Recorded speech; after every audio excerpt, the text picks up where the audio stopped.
Hello ladies and gentlemen, welcome to a new night point of view review. In front of us is the new Kia EV3. This is the standard range. It has a 55 kilowatt hour net usable battery. It should give you by VLTP plus 400 kilometers of range.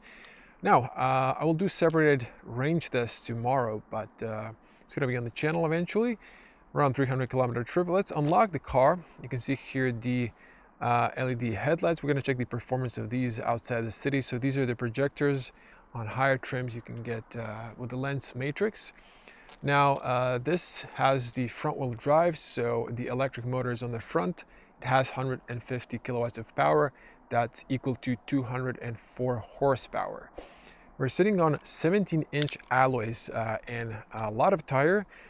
So very soft suspension and a very comfortable ride thanks to the smaller alloy dimension. Usually they're bigger on EVs, but I'm really happy with the comfort level in this specific car. Now, if you go for the long range, it's going to be heavier, so you will probably also in the higher trim get bigger alloys, so you're going to lose that comfort.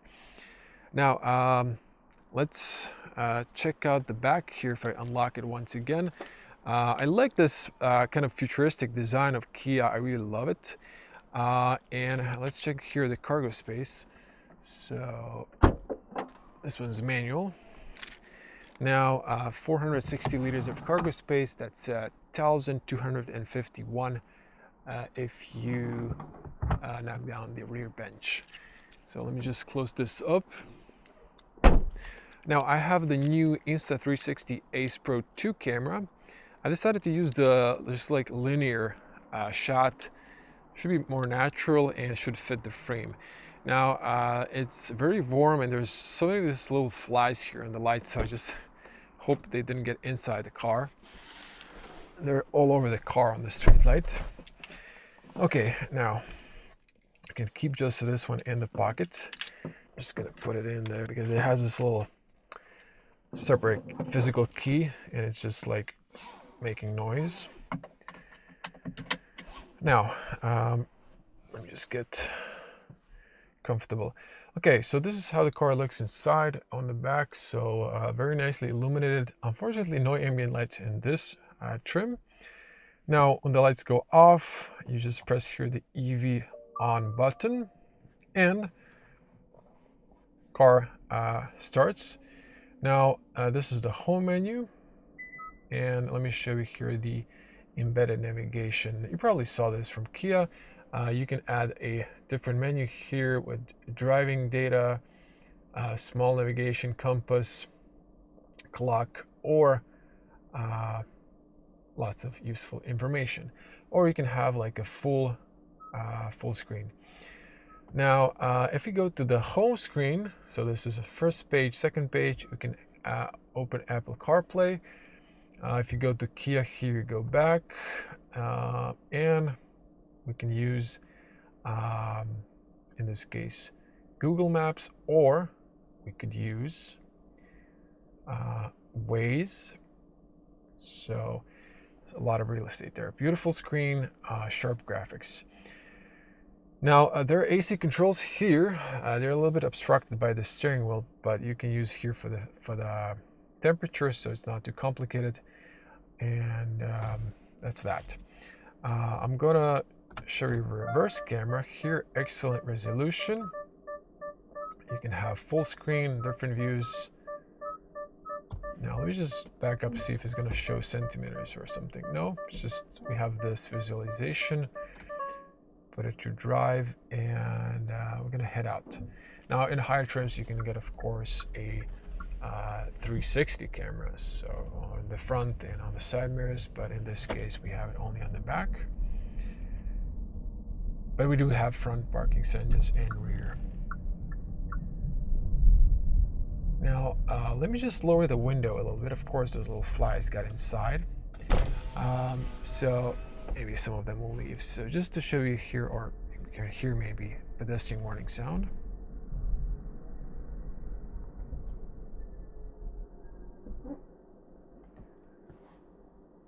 So it's the same when you're going forward and reverse, but it's It's subtle. And when you reach a certain speed, it just goes off.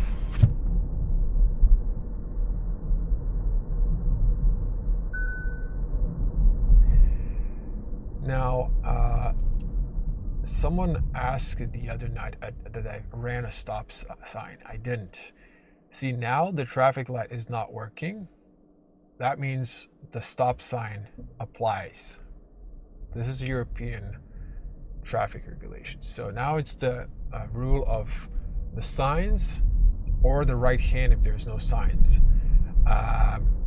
or excuse me, right pass. So when the traffic light is working, the stop sign doesn't have any meaning. So I'm pretty sure you know that. Okay, Kia EV3. I gotta say, super comfortable car on a premium level. I'm very pleased. I think I love this more than my Tesla. This is a perfect daily EV driver. It's like a small SUV or a CUV.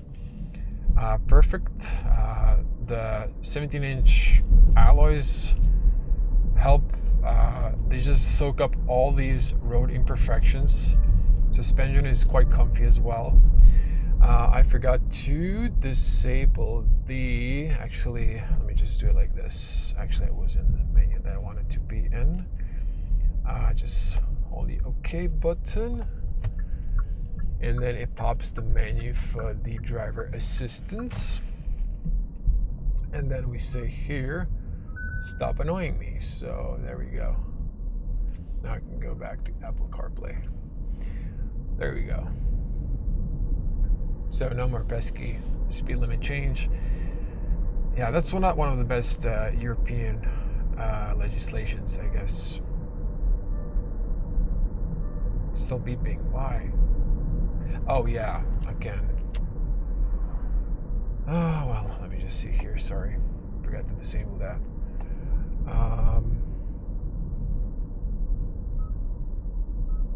That off, and I think I've disabled that one for the. Yeah, I did. Okay, I think it should stop now.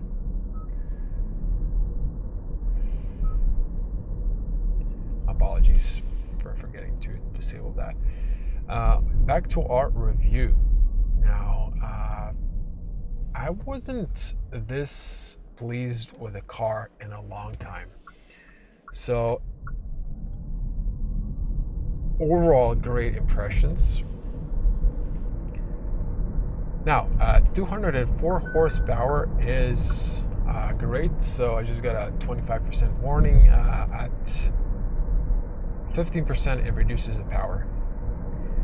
Now, I have plenty for this drive, so no worries. I'm gonna leave it at the charger later, overnight.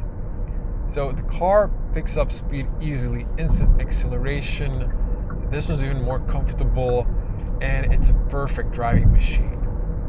Now, we also have 3 levels of recuperation. Sometimes the car doesn't remember it. Now it did after short on and off, but if you leave it overnight, I think it's going to reset. I prefer level 3, maximum recuperation. There's 3 levels, and you can completely disengage it to level 0. Steering is fairly okay, a bit maybe light, but still precise enough. If you go to sport mode, for example, then it's more direct, gives you more feedback. But we're gonna stay away from that for now. I haven't tried the Eco. I think it's like very numb. You have different display options here, the animations for the acceleration and charge. But the car in sport mode, I believe, uses the full 200 horsepower, but in the normal, it's kind of reduced a little bit. The brakes, actual brakes, because I'm using mostly one pedal driving, are, well, good. Not super aggressive, but when you press them deeper, they just grip faster. So there's also a setting I saw if you want to drive dynamically, for a sport ride, or excuse me, sporty driving, where maybe they are more grippy. Actually, let me just see if I can find that. Oh, sorry. This thing is on the side here, and I was going a little bit to the side. Let me just quickly check here. Vehicle. Driving modes. Okay, I can't do that while driving. Okay, you saw the day review. You know what I'm talking about. So maybe the brakes can be a little bit more harsher, which is not an option you have in every car. Actually, I don't know another car that has that. Man, I just love this car. It's just so easy to pass the speed limit. Of course, we're gonna try being inside the speed limits with our 10%, or excuse me, 10 kilometers in the city tolerance. But look at this, all these imperfections, I barely feel them. So super comfy car. You're taller, good overview. I can see the hood a little bit. I'm a taller person. Good overview through the mirrors in the middle mirror, which has auto dimming, by the way. If you haven't watched my detailed day review, I would advise, if you're looking into this car, check it out. It's on the channel. Also, there's a day driving with no comments. You can hear the car. And the build quality of Kia has improved dramatically in few last models. Actually, in the new generation, from the Kia EV6, EV9, and so on, even with the ICE cars, it has improved a lot, like with the new Niro, because it's the same car. On the inside, it's just like different powertrain, but I gotta say, I am really pleased. Now, a little perspective from a Tesla Model 3 owner, that's more of a sporty car. It has more horsepower, it's punchy. This is, I would say, for like daily driving. You don't need a sports car. You don't need a Tesla, trust me. I mean, if you want it, that's fine, but this is enough, to be honest, for most people who are driving or commuting inside the city. Occasional road trips, even a short commuting, like 20, 30, 50 kilometers shouldn't be a problem. Even 100 kilometers with this EV, and occasional road trips. So that should be fine. It's also very power efficient. Let me show you here. I did a power consumption test. Our current trip is 13.6 kilowatts per 100 kilometers. That's not a lot. This is a very efficient car. My lowest was close to 11.0, so 11 kilowatts. This is a very efficient car, very efficient motor, and I'm proud a little bit because Kia has invested in, and Hyundai, they're the same group, they invested in Rimac or Rimac in Croatian. You know all the Nevera, Nevera. He was developing for the first concept one, the electric motors, the batteries, and Kia invested in that technology. So unlike others who are trying to compete with Tesla, like Volkswagen, which failed, they have very high consumption in their cars. Kia made it perfect, and Kia is a good competitor to Tesla. It's a very power efficient, same as Tesla, and I would definitely recommend Kia or Hyundai if you're not looking into Tesla, if you're not interested in Tesla. So very good EV. The build quality is so much better. It's on legacy level, but I would say they're now in premium segment regarding build quality. And there's a big manhole. I'm gonna hit this one. Okay, this one I'm slowing down. Wow, I barely felt it. It's there, but it's super comfy. It's a really deep, and it just, I think they need to like replace those. I mean, fix them, because the second one is like super deep. It just sank in. But yeah, when you have like 17-inch alloys, it's super comfortable. It's like balloon tires. And like lower you get, like 16-inch, it's just more comfortable. But I think this is like the lowest dimension you can put on this EV, which is a great improvement. Okay, I floored it in the day review in the sport mode. I'm gonna here floor it in the normal mode. So, and also I'm gonna be a little bit faster here in the bend, so you can see the car is very stable, low center of gravity, a little bit of leaning because it's taller, but it's very good with the front wheel drive as well.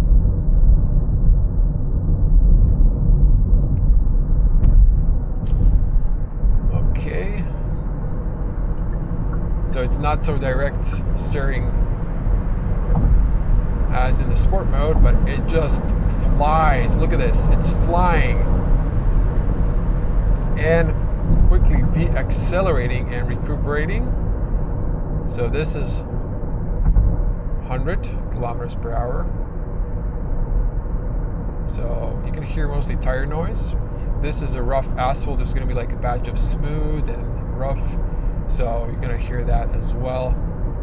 There's a little bit of wind noise, but not too much, but good soundproof in general. I think I can mostly hear like the fan speed of the AC.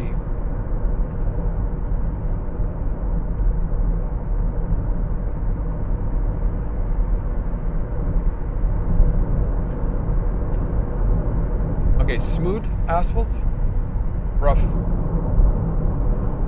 smooth, very quiet, rough, long beam, works great.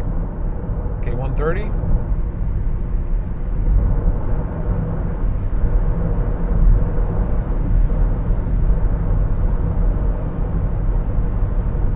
So, very quiet.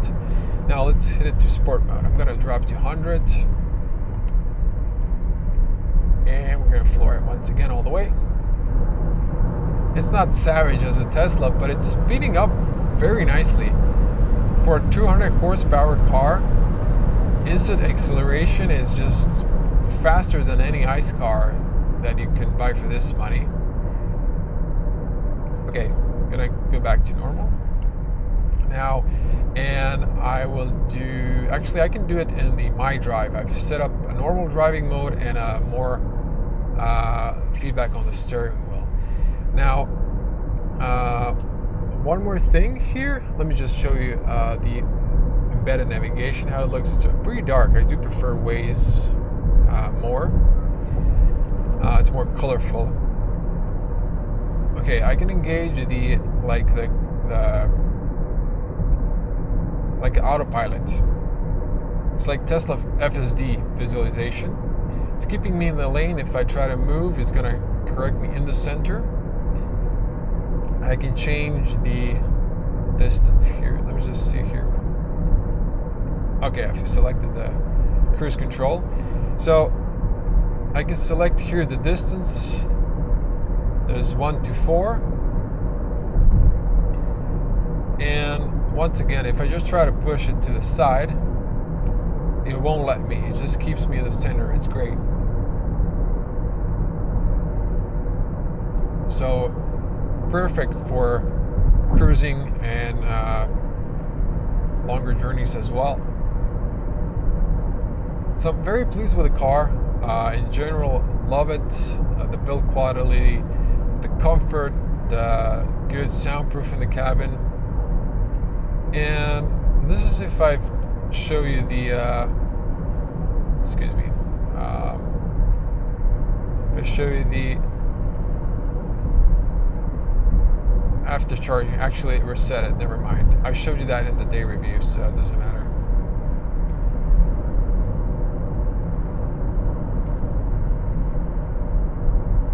Again, I'm going to disable this one since I am leaving here, the highway. So this was just a little demo.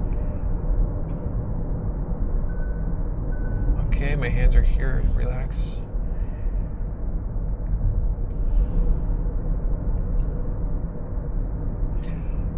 I love EVs, this comfortable driving, recuperation.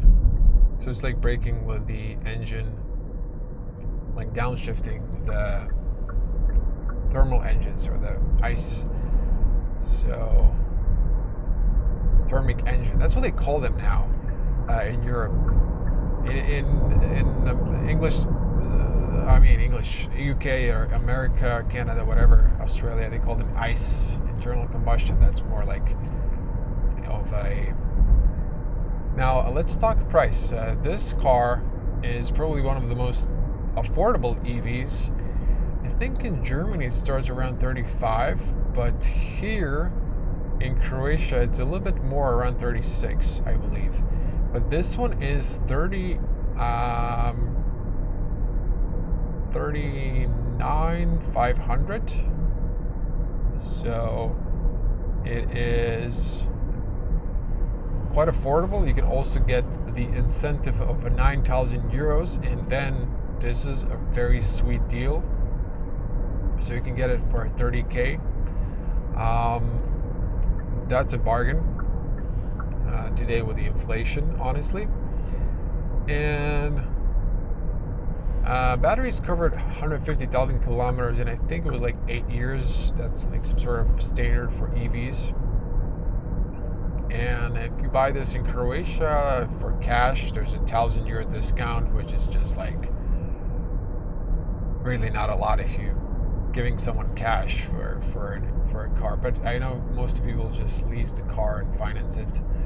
So don't be foolish buying a car with cash. I did that mistake. You should always finance it if you can. Of course, I couldn't, so there's a difference. But honestly, I'm gonna do tomorrow the 300 kilometer range test. But I am so pleased with this car. I think maybe I'm considering this now instead of the Tesla, honestly, for the first time. Now, Tesla has a better infotainment, better frunk. I don't mind the buttons. I like buttons. These are good, but I keep accidentally pressing the top when I'm trying to like lean here because it's a bit too further away. But yeah, these USBs are super far. So some of the things I prefer in the Tesla. So I've said, and I didn't forget. So my phone here, I'm gonna put it to the wireless charger at the bottom here. So you're gonna see like a little light there coming on. Oh, there we go. You can see that, right? So Amber next to the phone. So really nice solutions, but I wish this was like taller because I would prefer the middle bridge to be on the top like in the Tesla. But this is just like some personal preferences in designing a car. If I was designing it, that I would add. But I gotta praise the designers and the engineers behind this car. It's an amazing car. I'm just really blown away and impressed. I love it. It's just such a great car. See, now it's just it's okay. I need to keep holding the steering wheel. When you see the green between the two lines, it's guiding you. So now it's like here you can see seeing the lanes, but when the steering is, oh my God. A rabbit. I didn't hit it, of course, because as soon as I lift my foot off the accelerator, the car starts braking by recuperation. See, now when the steering wheel is green, it's just like guiding you. So luckily the bunny's fine. We're turning here to do my LED headlights test or performance, show the performance. And this camera, I've seen the C3 Aircross I've reviewed, the Citroen, is so good. The Insta360 Ace Pro 2. It's close to the iPhone, but it's not great picture as the iPhone. You can see the long beam is nice and shooting far. I can see almost to the end, and the line isn't so sharp. That's something you have with the lenses more, but it's pretty solid. It's bright with a long beam. With a short beam, it's also very bright and wide, but in the city, I don't notice it as much. But when you get outside the city, it's a complete difference with this LED projectors. So that's great. Backing camera is also amazing resolution, same as in my Tesla, very sharp. I do like to check my mirrors, but I can reverse back just by using the camera. And with the C3, you saw C3 aircrafts, the camera resolution was like garbage, honestly. It serves when there's any light, like street lights, but besides that, it's just rubbish. Now we're going to do 0 to 100, and we're going to switch to sport mode, of course. I just want that car to be on a safe distance, so this is just a test run, so I'm not doing this regularly. Oh, okay, there's another car. Okay, I'm just gonna drive slow and see when he passes me. So there's no one behind me. The car in the front of me is way past, and I'm gonna wait for that oncoming car to pass me. So I'm just gonna drive nicely here, and when he passes me, I'm gonna stop. But this car should be 0 to 100 in 7.5 seconds, if I'm not mistaken, if I remember correctly, which is quite okay.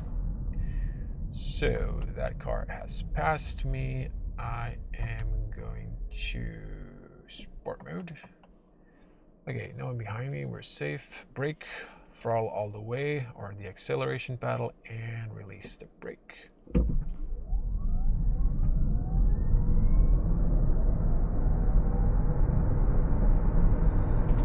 Brake test. Okay, interesting, the hazards did not engage. The brakes are good for this weight of the car, for the power. Acceleration was decent, not savage as Tesla, but for someone who is driving a 150 horsepower diesel car, or 100, or a petrol, doesn't matter really, this is exciting. This is like fast, it's instant, so I like it. And look at this, now I'm driving a little bit in the sport mode. I really don't drive cars in sport mode a lot, but this could be a fun car. Look at this now. It's just direct steering, and it's very nice. I'm gonna drive to the end of this drive in the sport mode. No, I'm just kidding. It would be great if this was like Curry open road in a sport mode. It would be amazing. But we're driving in the city, and that means we need to be responsible. So we're gonna just drive in the normal. Auto hold. I love that feature. Some people don't like it, but I do. Now, my recuperation levels reset it to 1, maybe because of the sport driving mode, but I prefer it all the way. But let's see how it feels with the level recuperation. I think you could just coast more. So if I just let go, yeah, it just keeps going forward. I can put it to 0. Now it's like a classical automatic car. So if I let it go, it just slowly starts losing speed. But now I had this theory, and I'm not sure. I never put it to a test. The question is, are you spending less juice if you're turning off the recuperation, especially if you're going downhill? Or is it better to have full recuperation and recuperate that energy back into the battery? That's my question. Now, okay, I need a good thumbnail here, so I'm just gonna wait for that. Here.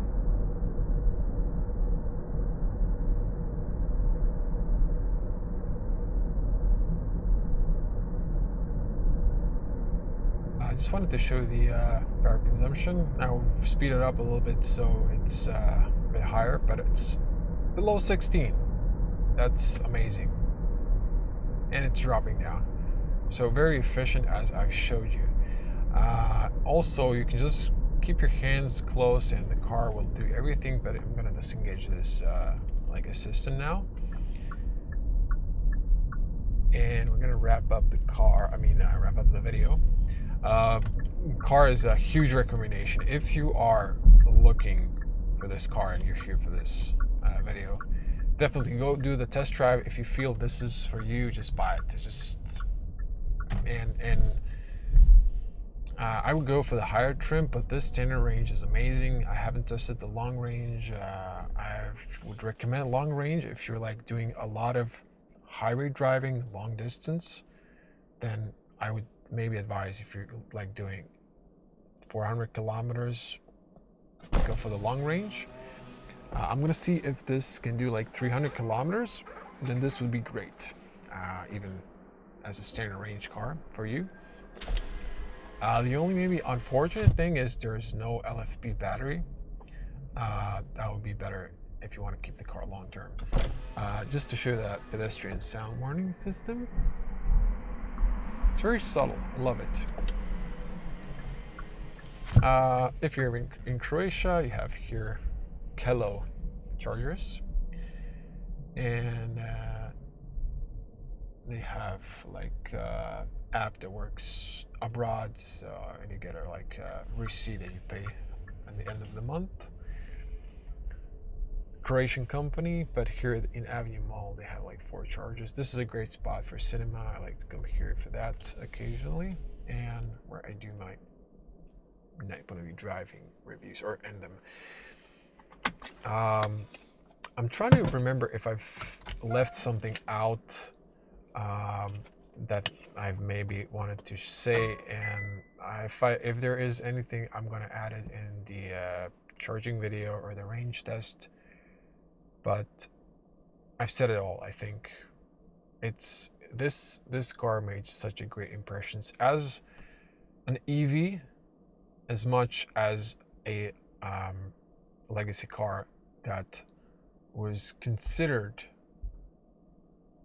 Kia like a cheap brand until recently, until like in the last 4 to 5 years. But this new badge that they've added, they really stepped up the game, but like double stepped up the game. So these cars are freaking amazing, man. I would actually like to have this, honestly. Maybe as a used car is going to be also great, and if you can't afford it new. But in Croatia this year, it's only supposed to be, it's still not end of June published, but it's supposed to be incentives only for companies. Hopefully next year it's going to be for private people as well. But such an amazing car. I could keep talking for a lot, so I'm just going to end here. I think I've summoned everything, and yeah. So even for this, again, like not the base model, but like not the highest trim, it's very well equipped, and it's amazing. And see, I keep forgetting this. I'm used to just getting outside the car and locking it. In Tesla and Volvo has this the same, and I had that in another car, I forgot now. But in this one, you need to just press the EV button. But I guess if you coming from an ICE car, you're going to be fine with that. And another thing, charge port. You have to close the lid. I'm just not used to that on Tesla. It just closes automatically. So yeah, it wouldn't be the first time that I've left the charging station with a test car EV with an open charge port, and then realize in my rear view mirror this one has it on the front, so I wouldn't realize if I did that. I didn't, but yeah. But those are like first world problems. Forget that. The car's amazing. So let me just for the very end, I like to show the lights in the garage here for some reason as well. Wow, it's super hot, man, in this garage at the moment. There's like a 36 Celsius degrees heat wave in Croatia today, and I'm inside the car cooled. So it looks freaking amazing. And just in case you haven't watched my night review, night tour, I'm gonna show you. So this key has an amazing feature. I don't have the app, but I'm sure it works with the app as well. So on the key fob, so if you lend someone the key fob, you didn't give them your app, press twice the lock button and hold the hold button. It's going to remote start the car, and it's going to kick in the fan, and it's going to start the AC. You can see here the car is on, AC is on, so it's cooling the car. The car is still locked, so you can do that remotely. If you're like in your house, so if it's hot outside, like in this garage, at the moment the AC is still running and the car won't get hot, or it will cool down if it's hot, and that's an amazing feature on EVs. So mostly, now there's some ICE cars with that, but it's one of the coolest features for EVs because you can precondition the car, cool it in the summer or in the winter, warm it up. That's that. I'm gonna, if you want to turn it off, just keep the hold button and it goes off. Also, car has a heat pump and a preheating option. Maybe I didn't mention that, but it's standards, I believe, so at least in this trim. So once again, amazing car. I'm gonna stop talking. Thanks for watching. If you like it, like, comment, share, and subscribe if you haven't become a subscriber. It's completely free, and click the bell to get notified. I test a lot of cars, not only EVs, but ICE cars. But I do drive an EV, so hopefully we'll have more EVs in the future. Until next one, bye.